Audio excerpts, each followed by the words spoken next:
Système de repérage des dates en fonction du temps. Le tel système a été inventé par les hommes pour diviser et organiser le temps sur de longues durées. L'observation des phénomènes périodiques du milieu où ils vivaient, comme le déplacement quotidien de fonction de l'ombre et le retour des saisons ou la période des récoltes. Depuis les origines, l'homme a su s'adapter à son époque de façon temporelle. S'il lui est reproché de n'avoir pas écrit son histoire, l'Africain, de par ses pratiques, dispose-t-il d'un repère temporel? C'est quoi le faisant ou le fécant?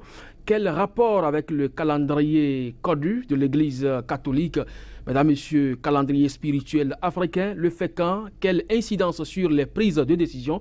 C'est de cela que nous allons parler avec des sachants. Je veux nommer Vénérable David Kofi Aza. Bonjour. Bonjour. Vous êtes un consultant culturel et culturel. Vous êtes également prêtre consultant du FA, numérologue naturothérapeute, grand conservateur de l'ordre en or et beaucoup d'autres titres. Merci d'être là. C'est un devoir.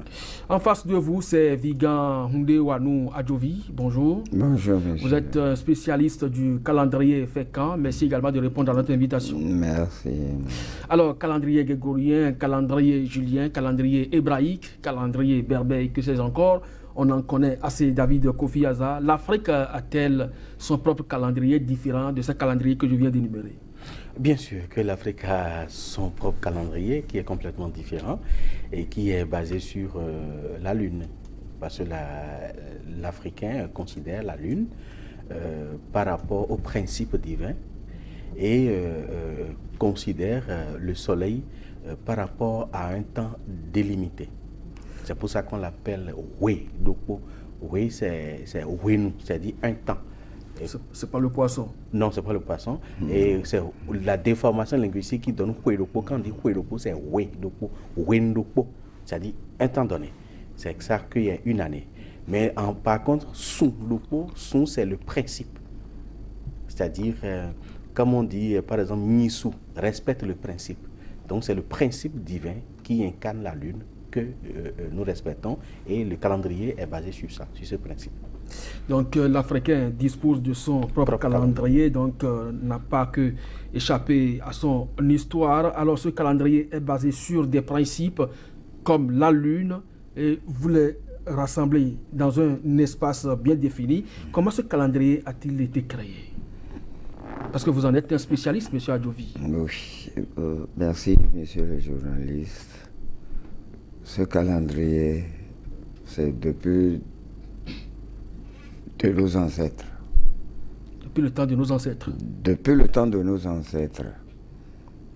Mais il y a de ces jours maintenant que les gens n'arrivent pas à concevoir ou bien à faire tout ce qui est dans les normes. Je félicite le professeur Aza d'avoir mené c'est-à-dire, c'est une lutte qu'il est en train de faire. Pour faire connaître ce calendrier. Pour connaître ce calendrier. Sinon, vous allez trouver beaucoup de faisans et de fécans. Qui ne se ressemblent pas. Non, qui ne se ressemblent pas. Alors justement, professeur Kofi Aza, ça fait déjà des temps séculaires que ce calendrier existe, comme l'explique Hundewanou Adjovi. Mais pourquoi ce calendrier n'est pas connu? Moi-même, je me suis posé cette question parce que j'ai entendu parler de ce calendrier quand j'étais encore au bas âge et mon père, mon feu père, son âme, se référait à ça chaque fois. Donc je lui ai demandé, mais il faut qu'on remonte à l'authenticité de ce calendrier. Et c'est là que j'ai commencé par mener les recherches et j'ai vu que les derniers à utiliser ce calendrier, c'était les rois d'Abomey. Et avait accès à cette connaissance-là que le souverain du Fa, c'est-à-dire le prêtre du Fa, du roi. Vous voulez dire que ce calendrier est circonscrit à une certaine zone de l'Afrique? Non, c'est les souverains qui l'utilisent. Et au Bénin, il y en a, au Ghana, il y en a, en tout cas au Togo, sur la côte du golfe de Guinée, ce calendrier existe. Et même jusqu'à Madagascar. La reine de Madagascar utilisait ce calendrier aussi. Donc, j'ai commencé par fouiller dans les archives du roi, surtout à Tendji, parce que le secrétaire permanent du royaume d'Abomey, c'est les Dégans de Tendji. Donc ce sont que la mémoire de la dynastie royale d'Abomey. Donc c'est là que j'ai eu l'information que le dernier, c'est-à-dire la dernière espèce de ce calendrier, se retrouve sur la tombe de Bokono Gedegbe. Et en 2000, j'ai conduit une mission exprès au niveau de la famille royale Gedegbe, où j'ai demandé à me prosterner sur le tombe du roi, du souverain Gedegbe. Et quand je suis parti là-bas, j'ai vu ça sur la peau d'animal, et j'ai photographié et j'ai repris ça sur un tableau que j'ai dénommé Fécamp, parce que on utilisait la peau du buffle à Gboyou pour pouvoir faire le calendrier. Et on décompte ça avec une aiguille. Donc, j'ai reproduit trait pour trait ce que les Bokono utilisaient pour les rois. C'est pour ça que quand le roi doit poser un acte, il se réfère au Bokono pour dire « Est-ce qu'aujourd'hui c'est un bon jour ?» Et c'est à l'aide d'une aiguille qu'on choisit à partir du jour où la lune est sortie. On commence par pointer chaque jour, on déplace l'aiguille. Chaque jour, on déplace l'aiguille pour pouvoir décompter. Et là, si l'aiguille tombe sur un jour qui est faste, par rapport à ce que le roi veut entreprendre, le souverain le dit, oui, ce jour-là, ayons le fait. C'est-à-dire, c'est bon, dans l'invisible, tu peux entreprendre ça. Donc c'est là, moi, j'ai retrouvé le Fécamp qui datait de plusieurs siècles. Ce Fécamp-là datait de plusieurs siècles, c'est un calendrier caché.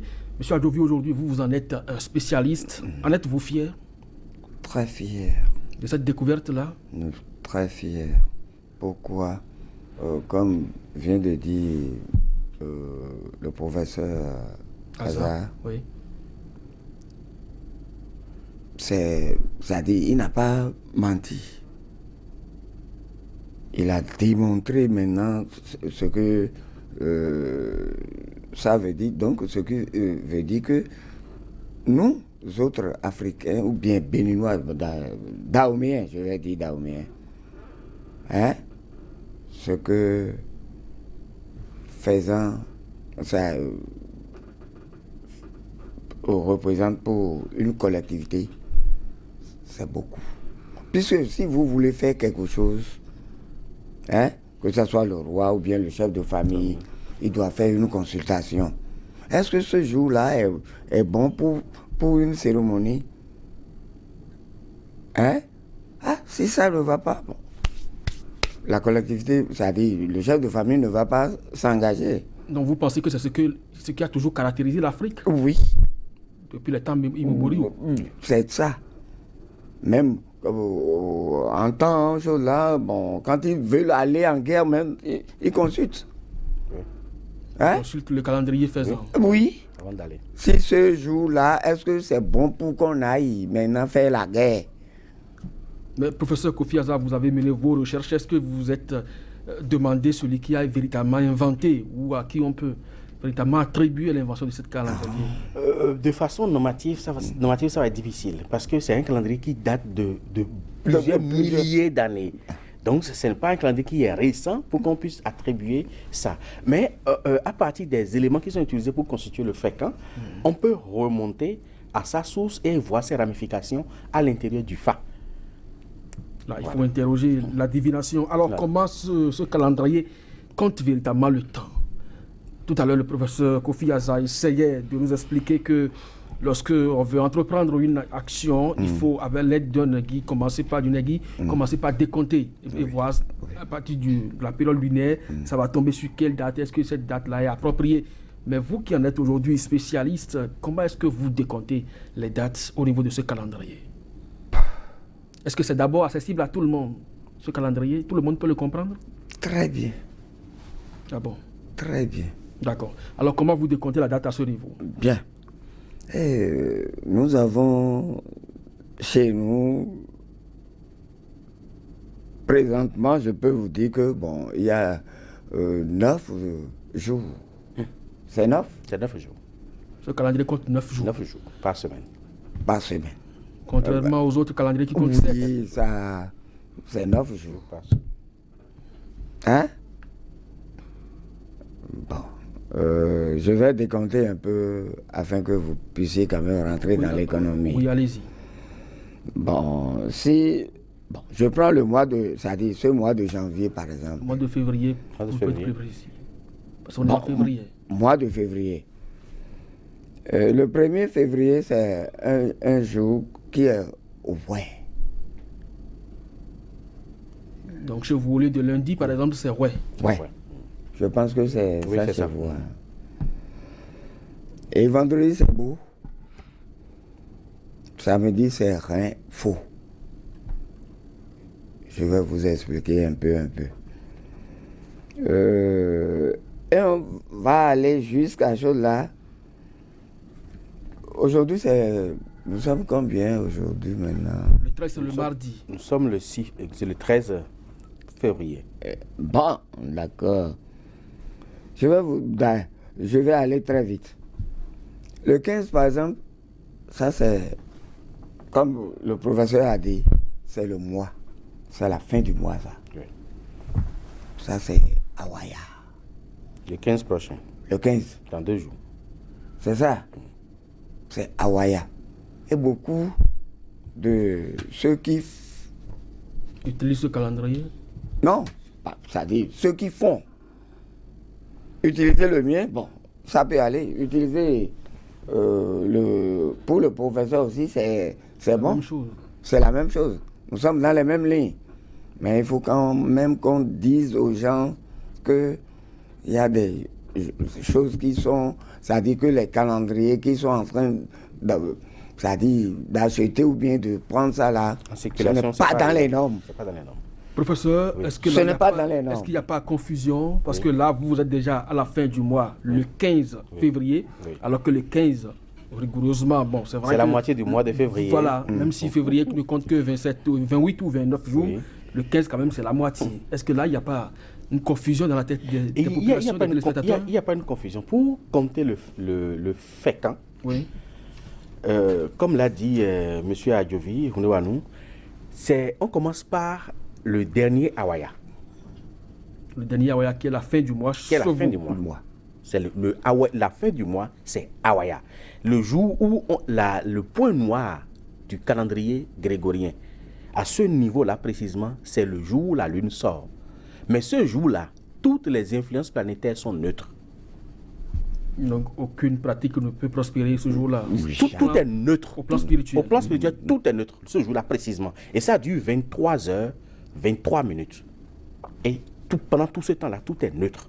Et c'est ça que nos parents disaient Awaya. Et le jour-là, précisément, quand on était jeune, pour savoir qu'il y a Awaya, on met de l'eau dans une bassine au dehors. Et quand vous regardez dedans, vous trouvez la lune. C'est là on dit Emonsunda Massime. En fait, Emonsunda Sime, c'est le jour-là qui est Awaya. Et c'est au lendemain que le cycle reprend. C'est-à-dire que ça permet aux énergies cosmiques de se renouveler. C'est exactement le principe du cycle de la femme, qui compte 28 jours. Et un jour neutre. Et c'est le lendemain que la femme peut dire maintenant qu'elle est propre. C'est-à-dire que le fécamp compte 28 jours. C'est-à-dire 9 jours par semaine, fois 3. Le fécamp ne compte pas 4 semaines, mais 3 semaines. C'est-à-dire Bolou, Boye et Boche. Boche. C'est les 3 semaines du fécamp. Maintenant, chaque semaine a 9 jours, ce qui fait 27 jours. Et un neutre, le neutre qui est Awaya, Awaya. et le tout fait 28 jours qui correspond au cycle menstruel de la femme. Quand on vous écoute, c'est un calendrier vraiment spirituel. Oui. Mais vous pensez que les non-initiés peuvent vraiment comprendre? Mais bien sûr, tout le monde peut comprendre, puisque ça s'adapte facilement au calendrier grégorien. À partir du point noir, on peut commencer par décompter Awaya. C'est-à-dire que les 9 jours de la semaine correspondent au principe d'évolution cosmique de l'homme. C'est-à-dire Mejo. Juste après, au lendemain de Awaya, un calendrier qui ne comporte pas Awaya n'est pas un calendrier réel. Tout calendrier doit pouvoir comporter Awaya. C'est le point du départ. Même le calendrier grégorien, Le calendrier grégorien, ils prennent toujours soin de mentionner le point noir de la lune dedans. sans pouvoir mentionner quand même que c'est Awaya. Sans pouvoir mentionner que c'est Awaya. D'accord. Donc, le jour là précisément, c'est Awaya. Et le lendemain, il y a Mejo, c'est-à-dire Mejo, l'homme naît. Mekou, l'homme meurt. Ben, Maison Vaudou, l'homme devient saint. C'est les 3 principes de l'évolution cosmique de l'homme, ça. On va revenir sur ces aspects tout à l'heure. Alors, quel rôle, M. Adjovi, quel rôle le Fa a joué dans la naissance de ce calendrier, par exemple, ou son exécution? C'est très, très important. Monsieur le journaliste, ce que Fa a joué dans le calendrier, c'est bon. Comme quoi? Parce que sans chose-là, sans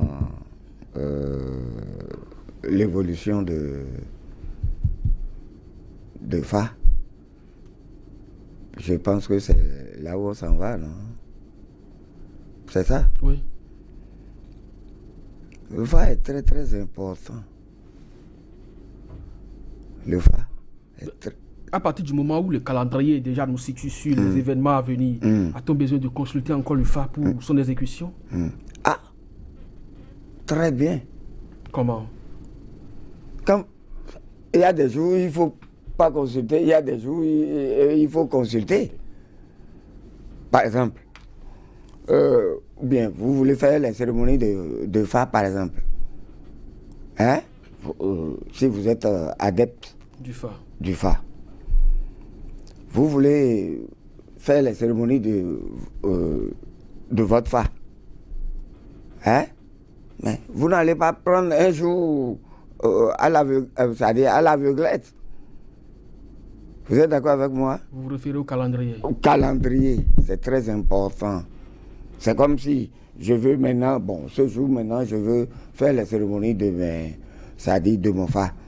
C'est le jour de Fa que je vais choisir. C'est ça. David Kofi Aza, vous êtes aussi prêtre Fa. Vous avez accès désormais à ce calendrier que vous trouvez très utile pour la communauté. Quel lien les deux entretiennent? Les deux constituent en quelque sorte l'avers et le revers d'une même médaille. Parce que le calendrier du Fa, le fait quand?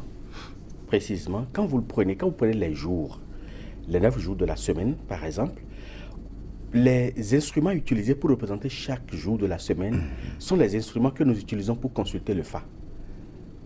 Je vous donne un exemple. Quand vous allez chez le Bokono, il vous remet le Adjikwi. Adjikwi sur le fécamp des rois, c'est Medjo. Or, nous savons que Adji, ça veut dire naissance. Medjo, ça veut dire aussi naissance. Maintenant, quand on vous parle sur Adjikwi, on consulte et que la consultation est négative, on cherche à savoir la cause de la négativité de la consultation. On demande au Fa, coup à moi, Azon à moi, Roi à moi, Boéa, Vaudouéa, Rinwéa, Fa de son Ouéa. C'est les jours, ça. Donc, quand on dit coup, c'est mes coups. Quand on dit Azon, Azon qui est représenté par coup, on utilise un os, l'os d'un animal, pour représenter la mort. C'est symbolique, au fait. Tout est symbolique. Okay. Et après mes coups, il y a vaudou. Le vaudou, on utilise le rounacankui. Le rounacankui, c'est une graine qu'on utilise pour faire les perles sacrées du vaudou. Et c'est avec ça qu'on symbolise le vaudou. Et après, Mekou, vaudou, nous avons Azon. On utilise Azon Gugukui. Vous connaissez Azon Gugukui, je ne sais pas comment ils appellent ça. Le fruit, c'est un fruit. Et les pépés qui sont utilisés, qu'on appelle Azon Kui, qui sont utilisés pour représenter Azon. Et le vo, c'est le kaolin. Parce que c'est avec le kaolin, dans le kaolin, qu'on trace les signes du Fa pour pouvoir faire les sacrifices. Donc, le vo est représenté par le kaolin. Et après, nous avons Oué. Oué est représenté par des cuits. C'est une graine qui a des ouécans, qui a des traces sur le corps. Des traits sur le corps. Donc, on utilise ça pour représenter le Oué. Et après, il y a également le beau. Le beau, on utilise atakun. Puisque quand on veut faire le beau, il y a les graines d'atakun qu'on utilise, qu'on mâche, qu'on crache dessus. Donc on utilise la peau de atakun pour pouvoir représenter le beau. Et puis le rein, on utilise les tessons de bouteille. C'est-à-dire que le rein, c'est l'échec, ce qui est brisé. Donc on utilise les tessons de bouteille pour représenter le rein. Et pour le Fa, on utilise les faquins, c'est-à-dire noix de palme, pour représenter le Fa lui-même. Donc, tous ces éléments-là sont des éléments qu'on utilise pour faire la consultation du Fa. Et c'est ça qui représente également le fécamp. Donc, entre le Fa et le fécamp, il y a une collaboration vraiment très rapprochée. Alors, vous avez énuméré autant de jours, mais les 3 premiers qui sont vraiment majeur ici, si je m'en tiens donc à vos explications, c'est le Medjo, le Mekou et puis Vodou. Oui. Alors, qu'est-ce qu'on entend? Vous avez parlé de naissance à travers Medjo, mais est-ce que ça s'arrête seulement là? Sinon, pourquoi c'est prioritaire? C'est prioritaire parce que tout commence par là. Le Medjo veut dire le commencement. Et Mekou veut dire la fin. Donc, entre le commencement et la fin, il y a quand même une phase de croissance qui est là. C'est ça qui est le Vodou? Non, le Vodou, c'est la sublimation de la fin. C'est-à-dire que quand vous commencez quelque chose, vous finissez la résultante. C'est ça qui est Vodou. Okay. Voilà. Donc, Medjo beaucoup et nous Vodou. Donc, Medjo, en quelque sorte, c'est le commencement de toute chose, la naissance de toute chose. C'est pour ça que ce jour-là, de façon précise, si vous voulez commencer quelque chose, si vous voulez faire naître quelque chose, c'est très bien d'utiliser ce jour-là précisément pour commencer. C'est-à-dire que vous voulez par exemple ouvrir une nouvelle société, ou bien ouvrir une boutique, ou bien commencer une affaire. Le jour où vous voulez commencer une affaire, commencez par le Medjo. C'est-à-dire que ça va prospérer. Bon. Mais quand vous commencez par Mekou, vous avez toutes les chances que cette histoire-là n'aboutisse pas. Alors, quand je prends votre calendrier, là où ça devient de plus en plus intéressant, c'est que vous repartissez les jours. Il y a des jours fastes, des jours néfastes. Néfastes, oui. Alors, est-ce que c'est possible que dans une année, il y ait des, ou du moins dans un mois, on rencontre des jours fastes et des jours néfastes? Très bien. Au cours de l'année, je pense qu'il y a 45 jours qui sont mauvais.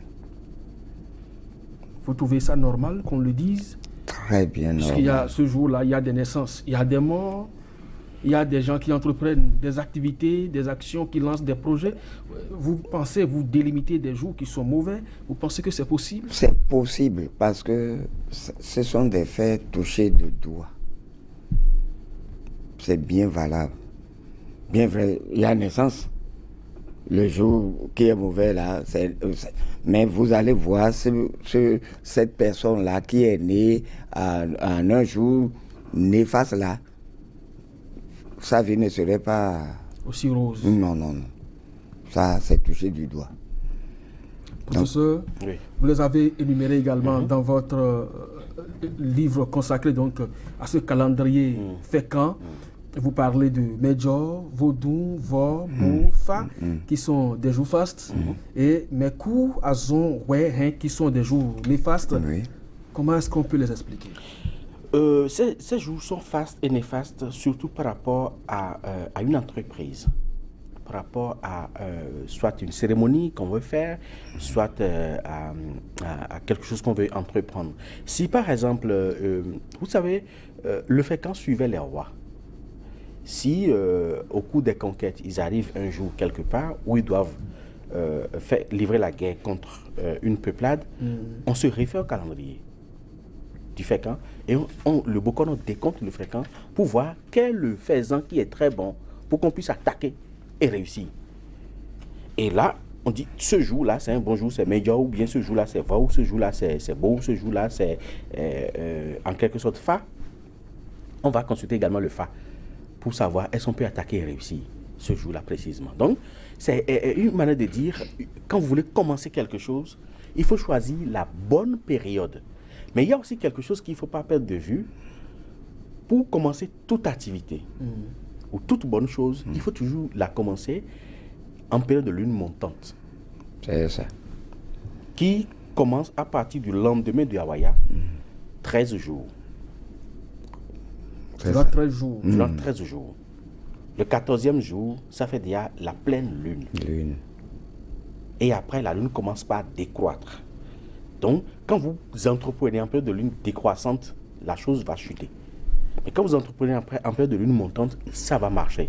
Et deuxième chose, il faut également voir si le jour qui est choisi précisément correspond véritablement à un jour où les influences planétaires sont favorables à telle ou telle activité. Parce que tous les jours... Comment déceler cela? C'est à travers le fécond. Puisque tous les jours, il y a deux planètes qui nous influencent concrètement. Il y a le Soleil et il y a la Lune. C'est deux grandes planètes qui nous influencent rapidement ça. Et ils déversent dans notre système planétaire ce qu'on appelle aujourd'hui les hyper-méta-proto-éléments.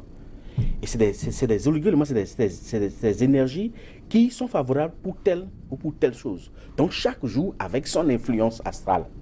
Donc si vous entreprenez une période où les énergies ne sont pas favorables pour ce que vous voulez faire, ce n'est pas bien. C'est tout comme si je veux mener une destruction et que je décide de mener cette destruction-là un jour de major, ce n'est pas bon. Parce que ce n'est pas une bonne chose que je veux faire. Je veux aller vers une destruction. Donc, je choisis un jour de mes coups pour mener cette destruction.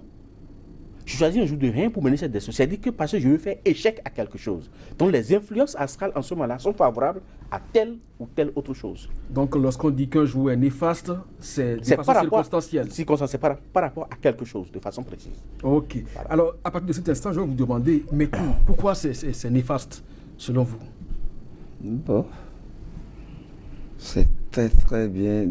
C'est une question que vous venez de me poser qui est très importante que je vais vous répondre. Mes coups, dans notre langue maintenant, quand on dit mes coups, hein? Donc, c'est quelque chose qui est mauvais. Le deuil. Le deuil. Voilà. Donc, il faut rien entreprendre là.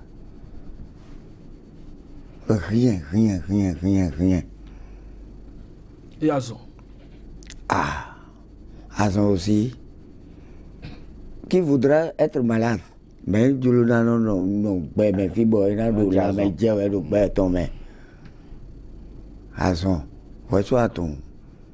Azon, c'est la maladie. Nous, à Azon, quand tu es malade maintenant, tu peux te lever. Rien. Donc, mauvais. À l'image de Mekou aussi. Mekou. Il y a aussi Ouais. Ouais. Qui serait mauvais. Très mauvais. Mauvais un peu, hein. Mais c'est mauvais. Parce que quand tu es là maintenant, quand on t'amène maintenant au tribunal, bien, bon, expliquer davantage en français, puisque cette émission s'adresse à tous les Africains. On bon, pas d'accord. tous là où il y a ouais là. Donc, quand tu as affaire avec un tribunal, c'est-à-dire une affaire procès, quoi. Une affaire pendant devant la justice. La justice. Hein, c'est bon. Tu n'as pas le cœur tranquille, hein? Je vois. Hein? Il y a aussi le rein.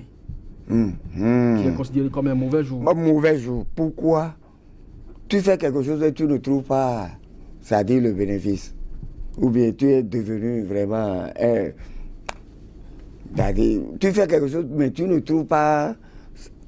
ça n'apporte pas satisfaction. Satisfaction. Donc, ça, c'est le rein, ça. C'est en cela ces jours ont été répartis dans la catégorie néfaste. Néfaste. Mais vous avez les autres jours qui sont considérés comme fastes, donc on peut entreprendre toute activité peut-être génératrice de revenus aux besoins, ou carrément entreprendre un bon projet. Mais comme le professeur l'a signifié tout à l'heure, lorsque vous voulez détruire, vous pouvez donc utiliser ces jours néfastes. Alors, professeur, on va aller donc au clou de cette émission, le thème même. Quelle incidence ces jours peuvent avoir sur les prises de décision quand je prends par exemple le sommet de l'État? À plusieurs égards. À plusieurs égards parce que déjà je prends le plan scolaire. Quand vous vous référez aux Occidentaux, ils choisissent toujours les bons jours pour démarrer une année scolaire. C'est pas le cas en Afrique. C'est pas le cas en Afrique, surtout au Bénin. Il y arrive des fois où ils choisissent et sur le coup du hasard, ça tombe sur un bon jour. Il y a eu des fois où ils choisissent sous le coup du hasard aussi et ça tombe sur un mauvais jour. Et comme ça a des inconvénients sur toute l'année scolaire. Donc, rien que ça là, moi je pense que les décideurs doivent se dire quel jour nous pouvons commencer. Parce que la fin de toute chose est dans son commencement. Tout est lié. Tout est lié. La fin est dans le commencement. Donc, si on choisit un jour qui est très favorable et une période de lune montante pour commencer une rentrée, on est sûr d'aller jusqu'au bout. Donc, sans perturbation. Sans perturbation. Même les acteurs sociaux seront influencés. Sans perturbation. Ils seront influencés. Sans perturbation. Et je leur recommande cette fois-ci là, pour l'année scolaire 2018-2019, de choisir un bon jour et une période de lune montante et ils verront comment l'année va se passer. Puisque l'année scolaire obéit quand même à un certain quota horaire, est-ce que vous pensez qu'en faisant référence à ce calendrier faisant, on ne va pas jouer sur ce calendrier scolaire-là? Non, mais pas du tout. Il suffit de choisir un jour de période de lune montante, de choisir un jour favorable pour démarrer. Le problème, c'est le commencement. C'est le commencement. Si on commence très bien, c'est bon. Deuxième chose, il y a quelque chose que j'ai également reproché. Je prends par exemple le cas de l'investiture. Je suis d'accord que constitutionnellement parlant, on a une date fixe pour faire l'investiture. Mais le jour de l'investiture, juste après, le président doit prendre fonction. J'ai toujours conseillé que le président prenne fonction un très bon jour de la semaine. C'est-à-dire un jour favorable où quand il va démarrer son quinquennat, il est sûr d'aller au bout sans perturbation. Mais quand à ce niveau aussi, ça flotte? Ça flotte aussi à ce niveau. Ça flotte également à ce niveau. Et c'est très dangereux. Si puisque le 6, comme vous l'avez dit, le 6 il doit pouvoir donc officiellement... Officiellement, c'est la Constitution qui l'exige. Alors, est-ce que vous pensez qu'au vu de ce calendrier, il peut décaler ça? Il ne va pas décaler le 6. Le 6, on fait l'investiture normalement. C'est imposé par notre Constitution. On fait l'investiture le 6 normalement. Mais le jour où le président lui-même va décider de s'asseoir dans le fauteuil présidentiel pour démarrer son quinquennat, qu'il choisisse un jour qui lui est favorable. C'est-à-dire ça peut être un phare, ça peut être un major. Et surtout, si c'est en période de lune montante, c'est encore très bien. Il ne lui coûte rien du tout de former son gouvernement, d'attendre, parce que même sans le gouvernement, le pays sera en train d'évoluer, et c'est juste une question de temps. Dans les autres pays, ça se fait. Je vous donne un exemple. Quand vous prenez les États-Unis, si vous êtes élu président des États-Unis, vous allez dormir chez vous 77 jours avant d'être investi. Et ça, vous pensez que ça a une influence? Mais ce n'est pas anodin, ça a une influence sur la gouvernance. Parce que 77, le 7 d'abord, c'est le chiffre d'expression du pouvoir divin. Dans le visible et dans l'invisible. Le 7 deux fois. Et quand vous mettez le 77 ensemble, ça fait 15. Ça fait 5. Le 5, ça fait 14. Et 1 plus 4, ça fait 5. Or, le 5, c'est le chiffre de la conscience et de la suprématie. Et ce chiffre-là, les États-Unis ont toujours utilisé partout. Quand vous prenez l'expression de la souveraineté même des États-Unis, c'est-à-dire que le pouvoir des États-Unis, qui est le ministère de la Défense, ils ont construit, ils ont mis ça dans un bâtiment à 5 côtés, qu'ils ont baptisé le Pentagone. Ce n'est pas pour rien. Donc tout est mesuré. Tout est mesuré, tout est calculé, parce que les autres, ils utilisent plus la numérologie. Et quand vous prenez... Et pourtant, c'est un État protestant. Comment vous expliquez cela? Les États-Unis, c'est un État laïque, bien sûr, même s'ils prêtent serment sur la Bible ou tout ce que vous voulez. Mais les États-Unis sont dirigés par les initiés. Leur foi religieuse au niveau de l'Église protestante, c'est des façades. Ce n'est pas des enfants de cœur qui sont là-bas. Ils font rien au hasard. Rien du tout. Et quand vous prenez même leur billet, tout ce qu'il y a sur le billet, le dollar, chaque dollar, c'est significatif. C'est significatif. Et quand vous prenez par exemple, quand on rentre dans l'armée, le plus haut gradé, c'est-à-dire que pour finir et rentrer dans les degrés des hauts gradés, c'est 5 barrettes. C'est-à-dire le colonel. Et 5, nous savons que c'est le chiffre de la suprématie. Et quand vous devenez général, l'étoile qui est utilisée, c'est une étoile à 5 branches. Pourquoi pas à 4? Pourquoi pas à 6? Et quand vous devenez regradé, vous devenez général, 1, 2, 3, 4, 5 étoiles, et puis c'est terminé. Vous ne dépassez pas 5 étoiles. Mais pourquoi toujours on se limite tout à 5 pour exprimer la suprématie? Ce n'est pas anodin. Les États-Unis comptent 51 pays, mais ils considèrent 51 États, 50 États. Toujours pour mettre en exergue l'expression du chiffre 5. Ce n'est pas anodin. Mais il n'y a qu'en Afrique que nos chefs d'État prennent des décisions à l'aveuglette, prennent des décisions sans se soucier des conséquences, des retombées spirituelles que cela peut avoir sur le peuple. C'est pour ça que l'Afrique est toujours à la traîne. Parce que les autres, ils ne font rien au hasard. L'Afrique à la traîne, mais l'Égypte a connu quand même son ascendance. Oui, mais l'Égypte d'hier n'est pas l'Égypte d'aujourd'hui. Et vous savez, ce qui est arrivé à l'Égypte d'aujourd'hui risque d'arriver à l'Afrique noire. Et c'est sur ça que nous sommes en train de tirer la sonnette d'alarme depuis plusieurs dizaines d'années. C'est-à-dire que quand on a amené l'islam en Égypte, on lui a dit tout ce que vous avez fait par le passé, tout ça est mauvais. Il faut ranger tout ça. Tout ça c'est diabolique. Tout ça c'est ci, tout ça c'est ça. L'Égypte hier n'était pas musulmane. C'était des initiés, c'était des mystiques. Et c'est maintenant qu'ils se rendent compte qu'en réalité, ils avaient perdu un gisement parce qu'au moment où les Occidentaux leur disaient laissez ça tomber, c'est diabolique, ils viennent piller les vestiges de ces trucs qu'ils estiment diaboliques et ils emportent ça chez eux. Malheureusement, on en parlera encore longtemps sur ce plateau. Monsieur Adovi, Oui.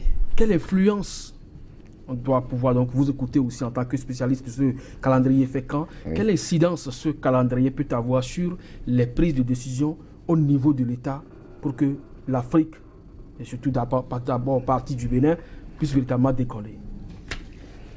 Merci, monsieur le journaliste. Je vais commencer par le Bénin. Ce que vient de dire le professeur, je vais encore enchaîner un peu sur ça. Pour les jours mauvais,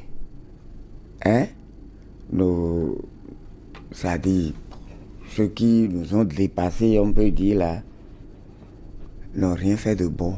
Sinon, le 1er août, c'est un mauvais jour. Le 1er août 1960 ou bien non, chaque 1er août? Chaque 1er août, c'est un mauvais jour. On ne devait même pas, c'est-à-dire, prendre l'indépendance ce jour-là. L'indépendance ce jour-là. Et bien, vous avez vu les conséquences. On est libre, au moins on est indépendant. Non. Surtout la liberté. Liberté, pour la forme, oui. Et combien de coups d'État ont suivi? Et puis, c'est un exemple que je donne. Et que les gens prennent cela en considération. C'est un mauvais jour. Donc, que ça soit africain, je vais leur demander, on est africain. Nous devons nous prendre en charge. Comme le professeur vient de dire, il a parlé de l'Amérique. Ils ont tenu vraiment des jours. Il a parlé de 77 ou quelque chose. Ça soit 10 jours. Après l'élection. Après l'élection. Qu'est-ce qui empêche nous autres Africains d'attendre, de faire ça? Le tout maintenant, c'est l'égoïsme. Donc le mépris affiché vis-à-vis de notre science. Oui. Mais, puisque notre science africaine est toujours entourée de mythes, tout est caché. Est-ce que vous pensez que rien n'est entouré de mythes? Rien. Qu'est-ce que ça leur coûte de faire référence aux spécialistes? Alors, les États-Unis font toujours référence aux spécialistes. Et même à chaque prise de décision. Professeur, là, vous n'allez pas me démentir. Il y a parmi vous qui vont raser les murs des ministères, de la présidence, à la quête de la pitance. Est-ce que vous pensez que comme ça, vous pouvez être considéré et être consulté à chaque prise de décision aussi majeure? Vous savez, quand ils ont besoin de ceux qui sont efficaces, ils savent où les trouver. Donc ils viennent à vous? Mais ils savent. Ils savent. Quand ils en ont réellement besoin, ils savent. Ils ne se réfèrent pas à ceux qui rasent les murs des ministères. Non. Mais le problème qui se pose ici aujourd'hui, c'est quoi? C'est qu'il y a une volonté. Vous savez, nous sommes dans un domaine qui n'est pas encore encouragé par l'État, même si la Constitution fait obligation à l'État de promouvoir ce domaine. On parle de la laïcité qui n'a rien à voir avec ça. La Constitution fait obligation à l'État de promouvoir les valeurs endogènes. Mais le problème est que la plupart de ceux qui s'y intéressent n'ont pas un minimum vital. Donc, ils sont obligés de rouler par terre leur dignité, alors qu'ils sont des dignitaires, pour se substituer aux autorités politico-administratives. Mais ce qu'ils oublient, un dignitaire porte sa couronne à vie. Et même après sa mort, celui qui vient le remplacer lui fait allégeance, lui rend grâce avant de continuer. C'est ça. Mais le président de la République, là, s'il fait trop, c'est 10 ans. Sa couronne, là, c'est 5 ans, renouvelable une fois. Ça veut dire quoi? Ça veut dire que le dignitaire est au-dessus du président de la République, parce qu'il incarne le pouvoir spirituel et il l'incarne à vie. Mais le président de la République incarne un pouvoir temporel. Et après, il devient un citoyen simple. Mais le dignitaire ne deviendra plus jamais citoyen simple. Jamais. Même après sa mort, celui qui vient, il va lui rendre grâce. Au nom de telle personne qui n'est plus, avant de continuer par officier. Ça veut dire que nous-mêmes là, dans nos rangs, nous mettons notre dignité par terre. Mais quand vous le dites, on dit c'est parce que vous êtes égoïste, ou c'est parce que vous êtes hautain, c'est parce que vous êtes suffisant et tout ça. Non, c'est pas ça. Mais c'est qu'il faut, il faut sauvegarder notre patrimoine. Nous n'allons plus... il faut arrêter de vendre notre patrimoine à vil prix aux politiciens qui après bafouent cela. Donc c'est à ce niveau que le problème se pose. Sinon, ils savent réellement où se situe la vérité, mais ils veulent des lèche-culs, excusez-moi le terme, c'est pas bon que Dignité emploie ce terme, mais ils veulent des lèche-bottes qui soient à leur solde pour des questions électoralistes. Certainement, je voulais déplorer. Monsieur Ajovi, on va bientôt quitter ce plateau pour cette édition. Vous avez dit que ce calendrier est très très important et très utile d'ailleurs. Et vous félicitez le professeur Kofi Aza pour ce combat qu'il mène pour faire connaître davantage ce calendrier. À votre niveau, vous qui êtes aujourd'hui spécialiste, que pensez-vous qu'on peut faire pour faire adhérer ce calendrier à la population? En un petit mot. Merci, monsieur le journaliste. J'aimerais que cette vulgarisation que le professeur est en train d'amener, il faut que si on peut, je souhaite qu'on peut appeler, qui fait calendrier, tout ça là, qu'on fasse, comment vous appelez là, bon... Une rencontre ou bien une assise pour qu'on sache que le jour, ce qu'on dit là, Awaya doit rester dans tous les calendriers. C'est honteux. Même quand je vais à l'extérieur, on dit que bon, les calendriers grégoriens, tout ça là, sont unique. Mais chez nous, il y a plusieurs calendriers. Il y a plusieurs calendriers. Il y a plusieurs faisans. Alors, donc, j'aimerais vraiment, je vais demander au peuple béninois de nous assister, d'assister le professeur pour qu'on puisse quand même avoir un calendrier unique. Professeur Kofi Aza, le FECA n'est pas encore unanime mais harmonisé sur le territoire national. Vous déplorez cela? Oui, je déplore cela parce que vous savez, il y avait une volonté en son temps, parce que ça fait... J'ai sorti le tout premier FECAN, je crois en 2000, à l'an 2000. Et ça fait déjà 18 ans de cela déjà que j'ai commencé à faire sortir. Donc, quand ça a commencé par apprendre, les gens commençaient à s'y intéresser. D'autres ont décidé de plagier. Donc, mais en voulant plagier, ils ont encore mal plagié mon FECAN. Ce qui fait que, puisqu'ils ne savent pas, il faut faire expliquer ce que c'est que Awaya, ils ne savent pas. Donc, ils mettent, ils enlèvent Awaya, ils mettent Fala ou bien d'autres mettent Menjola. Et ça fausse tout. Moi, je pense qu'aujourd'hui, il est temps c'est pas encore tard, il est temps de repenser la question et de comprendre que le commencement du FECAN, c'est Awaya. Et dans le FA, quand on cherche la négativité de tout et qu'on ne retrouve pas, et nos caméras nous ont de Wimewaya, qui est représenté par un point noir. Un grain noir. Là. Voilà, l'Issequin. Voilà, on dit nous de Wimewaya. C'est ce l'Issequin là qui représente Awaya. Nous de Wimewaya, c'est ça qui est Awaya. Donc c'est ce qui est sombre, c'est ce qui est noir, c'est ce qu'on ne peut pas exploiter. Mais et quand vous référez par exemple à nos gens, comme là souvent l'habitude de dire M. Adjovi, quand ceux qui souffrent de dépression, nos frères qui souffrent de dépression, à la nouvelle lune, le jour d'Awaya, ça s'accentue. Et on dit son corps aidé. C'est ça on dit d'eux. C'est-à-dire que tout est mélangé dans leur tête. Donc, ce n'est pas un jour idéal. Et ce n'est qu'au lendemain que tout recommence et que tout redevient normal. Pour que tout aille normal, il faut que les Africains s'approprient désormais leur calendrier à eux, qui est donc le FECAN. Mesdames, Messieurs, merci donc à vous de nous avoir suivis. C'était votre émission consacrée donc à ce calendrier propre donc à nous Africains. Et c'était donc avec le professeur David Kofi Aza, vénérable donc Kofi Aza, que nous avons reçu sur ce plateau. En face de lui, c'était donc Vigan Médé Ounewanu Adjovi, spécialiste du FECAN également.